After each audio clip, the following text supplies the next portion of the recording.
मनोजवं मारुततुल्यवेगं जितेन्द्रियं बोधे मतावरेष्टं वातात्मजं वानरयूथमुख्यं श्रीरामदूतं शरणं प्रपद्ये श्रीरामदूतं शरणं प्रपद्ये। अतुलित बलिधामं हेमशेलाभदेहं धनुजवन कृशानुज्ञानिनामग्रगण्यं सकलगुणनिधानं वानराणामधीशं रघुपतिप्रियभक्तं वातजातं नमामि। पवनतनय संकटहरण मंगलमूर्तिरूप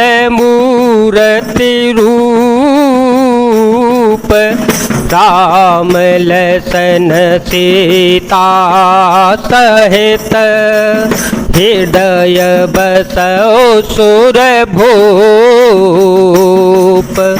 तात स्वर्ग अपबरग सुख धरिय तुलायक अंग तूलन ताहि सकल मिले जो सुख लव सतसंग। हे तात, स्वर्ग और मोक्ष के सब सुखों को तराजू के एक पलड़े में रखा जावे तो भी वे सब मिलकर दूसरे पलड़े पर रखे हुए उस सुख के बराबर नहीं हो सकते जो लव क्षण मात्र सत्संग से होता है। प्रभु से नगर की जय सब काजा हृदय राखे कौशलपुर राजा गरल सुधारे पुकरहि मिताए गोपद सिंधु अनल शीतलाए गरुड़ सुमेरु रेणु समताहि गरुड़ सुमेरु रेणु समताहि राम कृपा करे चितवा जाहि अतिल गुरूप धरे ओ हनुमाना अतिल गुरूप धरे ओ हनुमाना बैठा नगर सो मेरे भगवाना। अयोध्यापुरी के राजा श्री रघुनाथ जी को हृदय में रखे हुए नगर में प्रवेश करके सब काम कीजिए, उसके लिए विश्वामित्र हो जाता है, शत्रु मित्रता करने लगते हैं और समुद्र गाय के खुर के बराबर हो जाता है, अग्नि में शीतलता आ जाती है और हे गरुण जी सुमेरु पर्वत उसके लिए रज के समान हो जाता है। जिसे श्री रामचंद्र जी ने एक बार कृपा करके देख लिया तब श्री हनुमान जी ने बहुत ही छोटा रूप धारण किया और भगवान का स्मरण करके नगर में प्रवेश किया। मंदिर मंदिर प्रति करे शोधा मंदिर मंदिर प्रति करे शोधा देखे जहाँ तहाँ अगणित जोधा गयो दशानन मंदिर माही गयो दशानन मंदिर माही अति विचित्र कहे जात सुनाए शयन किए देखा कपिते मंदिर महो न दिखे बैदे भवन एक पुण्य दीख सोहावा भवन एक पुण्य दीख सोहावा हर मंदिर तह भेन बनावा। उन्होंने एक एक महल प्रत्येक महल की खोज की, यहाँ तहाँ असंख्य योद्धा देखे फिर वे रावण के महल में गए। वह अत्यंत विचित्र था, जिसका वर्णन नहीं हो सकता। श्री हनुमान जी ने उस रावण को शयन किए देखा, परंतु महल में जानकी जी को नहीं देखा। फिर एक सुंदर महल दिखाई दिया, वहां उसमें भगवान का एक अलग ही मंदिर बना हुआ था। रामायोधयंकित ग्रह शोभावरने न जाए, नव तुलसी का वृंद देखी हरस कपिराए। वह महल श्री राम जी के आयुध धनुष बाण के चिन्हों से अंकित था। उसकी शोभा वर्णन नहीं की जा सकती।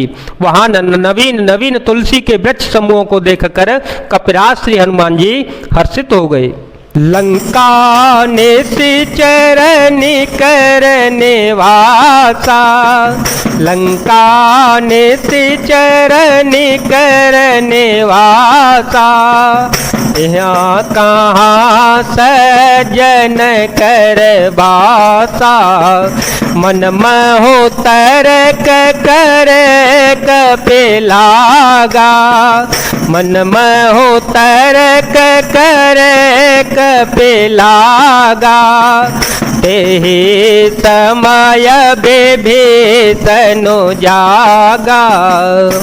राम राम तेहि सुमिरन कीना, हृदय हरष कपि सजन चीना, तिसन हट करे हो पहचानी, तिसन हट करे हो पहचानी, साधु ते होए न कारज हानि। लंका तो राक्षसों के समूह का निवास स्थान है, यहाँ सज्जन साधु पुरुष का निवास कहाँ से आया।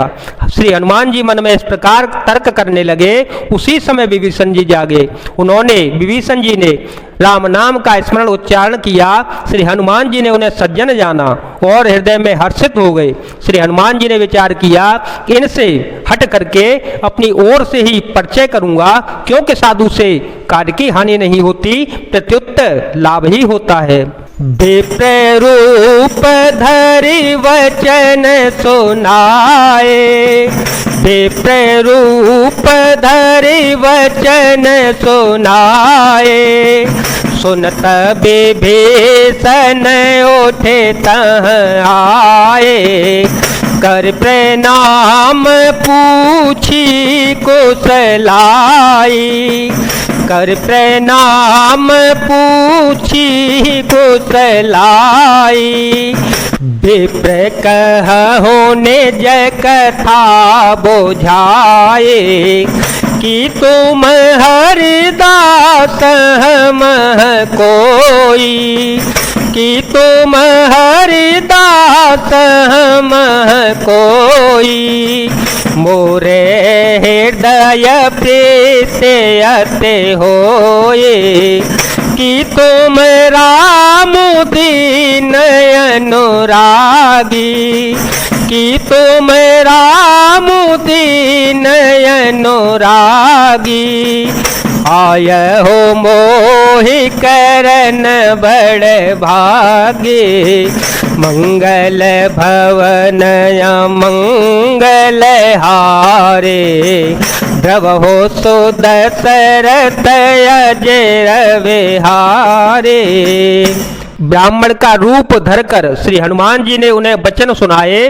पुकारा सुनते ही विभीषण जी उठकर वहां आए, प्रणाम करके कुशल पूछी और कहा कि हे ब्राह्मण देव, अपनी कथा समझाकर कहिए। क्या आप हरि भक्तों में से कोई है? क्योंकि आपको देखकर मेरे हृदय में अत्यंत प्रेम उमड़ रहा है। अथवा क्या आप दीनों से प्रेम करने वाले स्वयं श्री राम जी ही हैं, जो मुझे बड़भागी बनाने घर बैठे दर्शन देकर कृतार्थ करने के लिए आए हैं। तब हनुमंत कही सब राम कथा निज नाम, सुनत जोगल तन पुलक मन, मगन सो मेरे गुण ग्राम। तब श्री हनुमान जी ने श्री रामचंद्र जी की सारी कथा कहकर अपना नाम बताया। सुनते ही दोनों के शरीर पुलकित हो गए और श्री राम जी के गुण समूहों का स्मरण करके दोनों के मन प्रेम और आनंद में मग्न हो गए। सुनहो पवन सुत रहने हमारी, सुनहो पवन सुत रहने हमारी, जिम दर्शन हे महो जीव बेचारे तात